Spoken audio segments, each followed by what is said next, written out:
Good evening and welcome back to the Candlelit Library. Here, among the hush of paper and the slow dance of flame, I keep watch over stories that cling to ordinary things. An attic window, a street lamp, the unremarkable groan of plumbing at 3 a.m. Such tales rarely raise their voices. Instead, they wait for hours to lower. Settle in, let the day loosen its grip, and listen. Tonight's account concerns an elevator, one of those everyday iron boxes we trust to lift and lower our lives without question. I invite you to step inside with me, but hold fast to the rail. This particular car has its own ideas about where the journey should end.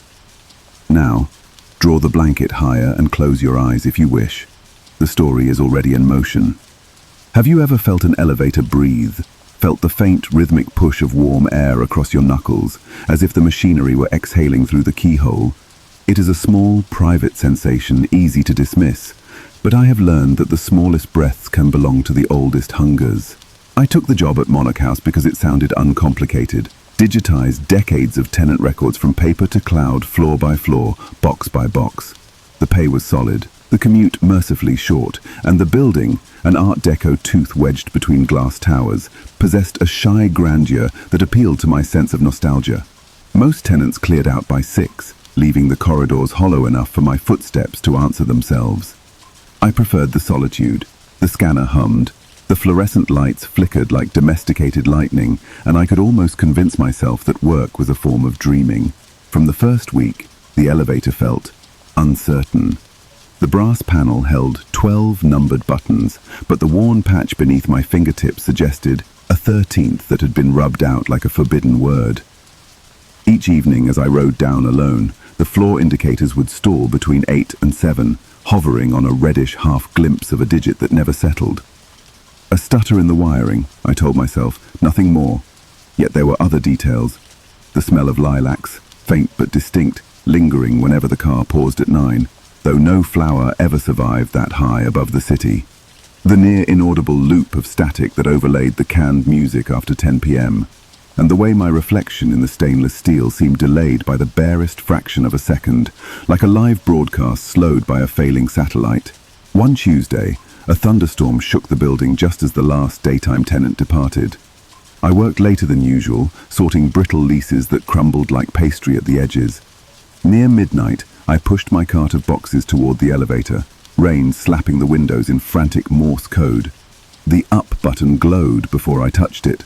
When the doors opened, the car was empty, but a single pale footprint marked the rubber floor. Water pooled inside the perfect outline of a shoe I did not recognize, then evaporated as if drawn into the walls. I pressed 12, the top floor housing the archival suite, and felt the initial lurch. 7, 8, 9, then the hover again, the silent beat between numbers. The lilac scent deepened, cloying, almost sweet enough to hide the metallic undertone of wet machinery. The car resumed, but instead of climbing, it slid lower. 8, 7, 6, though I had never asked it to descend.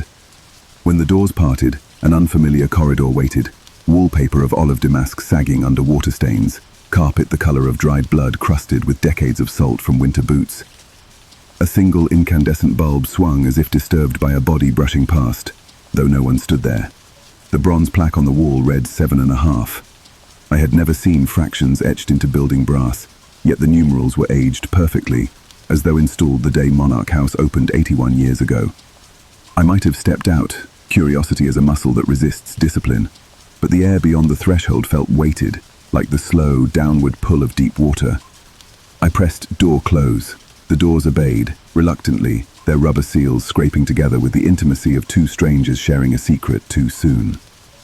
Back at 12, I returned to work, half convinced I had dozed against the cart and dreamt the entire diversion. Yet a faint dusting of salt marred my shoes, and the lilac ghosted behind me in every room I entered. That night, sleep came in stop motion. Short, jerking descents into blankness, collared by the phantom sensation of cables tightening around my ribs. Days passed, and Monarch House revealed small errors in its own memory. Directories listing tenants who had vacated decades earlier. A fire evacuation map, penciled with a stairwell that no blueprint confirmed. Rent ledgers billed to surnames I recognized from obituaries. Each discrepancy pointed to a space that existed only between lines. A flaw that shouldn't be, but clearly was. The tipping point arrived on a Friday when thunder again prowled the skyline. I had just scanned the final lease for apartment 11B when the lights flickered twice, then steadied. Someone knocked from inside the elevator. 3 muted thuds like a hand striking padded cloth. My scalp prickled. I wheeled the empty cart into the car and pressed lobby.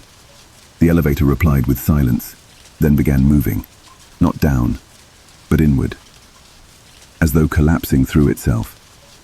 Numbers vanished from the display, replaced by a pulsing blank. The carriage filled with the scent of lilac so dense I tasted it, syrupy and faintly sour at the back of my tongue. Somewhere beyond the ceiling, cables whispered, braiding and unbraiding. The doors opened onto darkness, broken only by the red glow of an exit sign hanging at an impossible angle, as though the corridor itself bent downward in the middle. Rain drummed nearby, but no windows lined the walls. Instead, rows of doors stretched left and right, each bearing the same tarnished number, 7.5. Beneath every peephole lay a small iron slot meant for mail, or for something smaller, more fragile. The cart rolled forward on its own momentum, squeaking to a halt beside the nearest door. A cold draft seeped from the slot, carrying voices so thin they were more vibration than sound. We paid in full. We rode in faith. Lift us. 3 sentences, each husbanding a sorrow I could neither place nor measure. A memory surfaced, an article I had skimmed weeks earlier about Monarch's construction. The developer, eager to skirt height restrictions, petitioned the city to approve 12 floors. Inspectors found evidence of a hidden 13th and demanded its removal. Blueprints were altered, beams cut, and the forbidden floor bricked away in haste. Yet the building's vertical hunger remained, and the elevator, obedient machine that it was, never forgot the promise of a place it could no longer deliver. I understand now. Monarch House owes a debt to everyone who trusted it to lift them clear of the ground. When the structure's secret heart was amputated, all that upward yearning collected in the shaft like static, waiting for someone careless enough to stay after hours with a cart of names and dates, a ledger of unmet obligations. The lilac, I learned, was the perfume of a seamstress who disappeared in 1943 between 7 and 8, while carrying a bouquet to her sister on 10. The footprint belonged to a messenger boy trapped during a blackout in 57. He stamped that pattern into the floor for hours before the cable snapped. Floor 7.5, then, is no floor at all, only a midpoint, a vestibule of unfinished ascent, haunted by passengers who reached for a number that never solidified. I would like to tell you I fled, that I left the cart and sprinted back into the elevator, but fear can imitate hypnosis. I simply stood, listening, until the overhead bulb bloomed to life and revealed what lined the baseboards. Elevator buttons, hundreds of them, pried loose and polished by restless hands. Each bore a number rubbed smooth, every digit erased except for the faint groove where its shape had once shone. They looked like copper seeds waiting to be replanted. A low chime sounded behind me, the elevator's arrival. Its interior was unchanged, save for one addition. A single fresh button fixed where the erased 13 had been. It surfaced blank, reflective as a closed eye.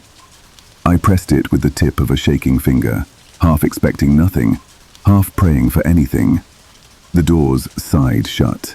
The car lurched, and for the span of a heartbeat, I felt rather than heard a collective exhale rise through the shaft, cool and grateful. When the doors reopened, the familiar lobby lights greeted me. Rain had quenched itself, and dawn outlined the revolving doors in pale gold. My cart of documents stood inside the elevator, but every page was empty, each tenancy, each receipt, bleached clean as if soaked in river water. I wheeled the cart outside, where garbage trucks groaned and commuters checked their phones, unaware of the floor that hovered just out of reach above their heads. I have not resigned. I still ride the elevator daily, but always with company, never after dark. Occasionally the lilac returns, weightless as a rumor, and the panel flickers a shy echo of that fractional number. When it does, I whisper the only promise I can keep. I know you are there. For some buildings, that small admission is enough to keep the cables quiet. Thank you for sharing the ride. May your own home find its correct level tonight, and may every upward journey deliver exactly the floor you asked for, no more and certainly no less. Should sleep claim you now, let its descent be gentle. You are always welcome back to the Candlelit Library, where the stories wait with doors held open.